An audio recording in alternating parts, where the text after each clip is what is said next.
Greetings, baseball fans, and welcome to the Suicide Squeeze Baseball Show here on the Fireball Review channel. Well, last week I was interviewed by members of the MLB Network ahead of the YouTube game of the week between the Astros and the Rangers. It was also the day of the Field of Dreams game that took place between the Chicago Cubs and the Cincinnati Reds, and they thought it would be timely to have me on the pregame show to discuss my top 10 favorite baseball movies of all time. I did a list last year, so they thought it would be a very timely time to have me on the pregame program. They asked me about the sorry state of the Angels.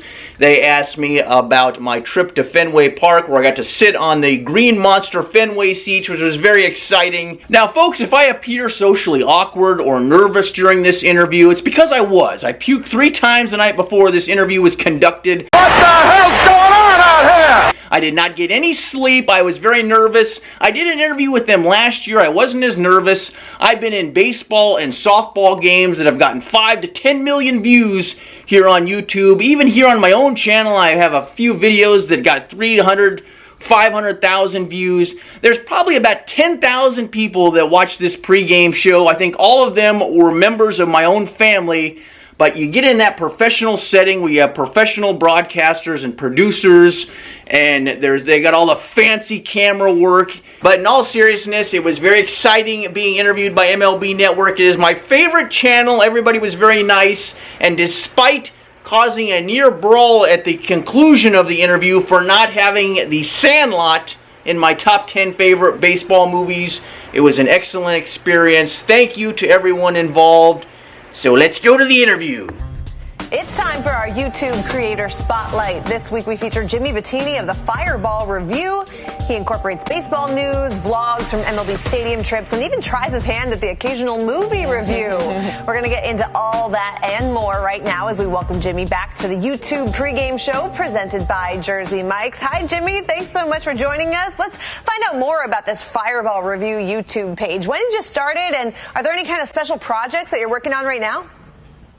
Thanks a lot, ladies. I do vlogs. I went to Boston earlier in the year, so that was exciting. I got to sit in the monster seats. I was at the All-Star game, and I like to film just kind of different weird things that are happening around the stadium, not really the game action or anything like that. But I do news.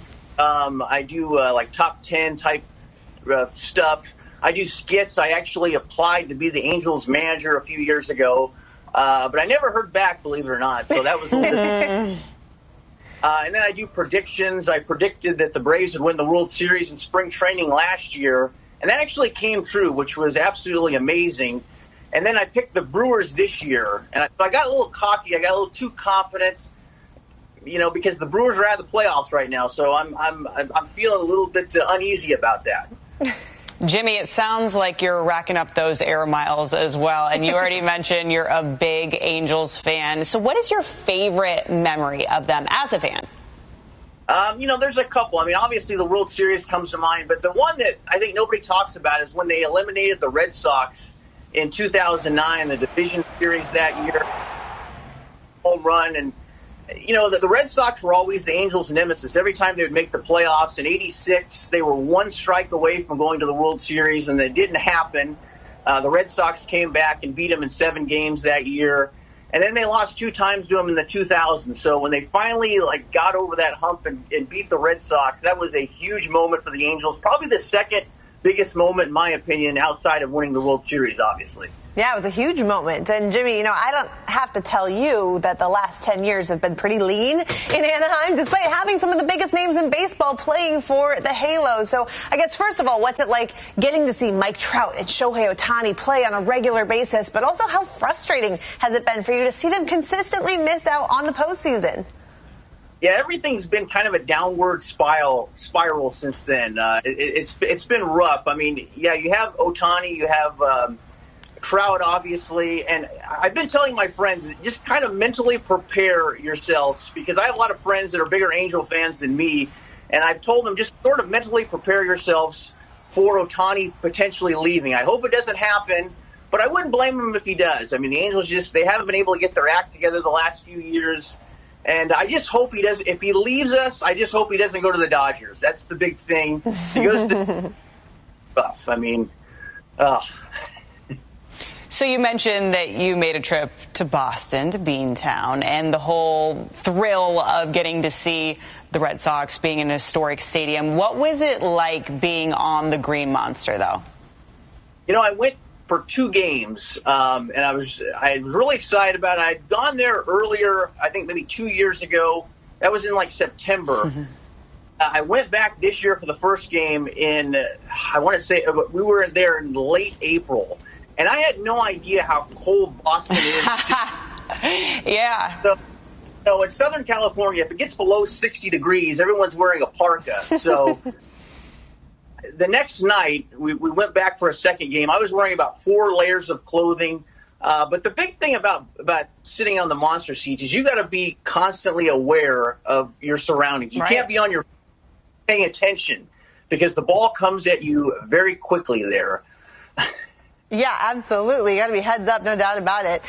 Okay, so tonight we're actually celebrating the movie Field of Dreams for a second straight year with an MLB game in the cornfields. You put together a list of the top 10 baseball movies recently, but I hear that Field of Dreams didn't crack your top 5. What? Earmuffs, everyone. Yeah, that's true, apparently. So Jimmy. Why? And also tell us which films did. Yeah, it wasn't in the top 5. What really I got a lot of heat from is I didn't have The Sandlot in the top 10. So Blasphemy. But no, I mean, you know, Field of Dreams, it's a great movie. I like that sort of epic crescendo moment in a movie where the crowd is you know, it's a full crowd like in Major League, you know, when Jake Taylor lays down the bunt and just the crowd screams at the end. And you don't really have that in Field of Dreams. I mean, you know, James Earl Jones, he's a great actor. I love some of the scenes in that, you know, particular movie. I would want James Earl Jones to voice, you know, I would want his voice if someone was doing a biography on me. But, you know, Major League, it's just it's such a great movie. There's kind of that underdog element in it. And, yeah, I don't know, Field of Dreams, it's just it's a little it's a great scene. He hugs his dad. I mean, I'm not going to lie. That's pretty impressive.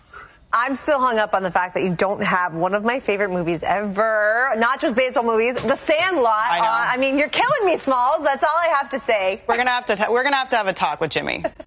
There's not a bad baseball movie. I mean, the only bad baseball movie I saw was that one Matt LeBlanc did where he like had Z as a middle infielder or something like that. That was odd casting. I don't know. All right. Well, for more controversial takes, you can check out Jimmy's YouTube page and his reviews. Thank you so much for the time, and we'll talk to you soon.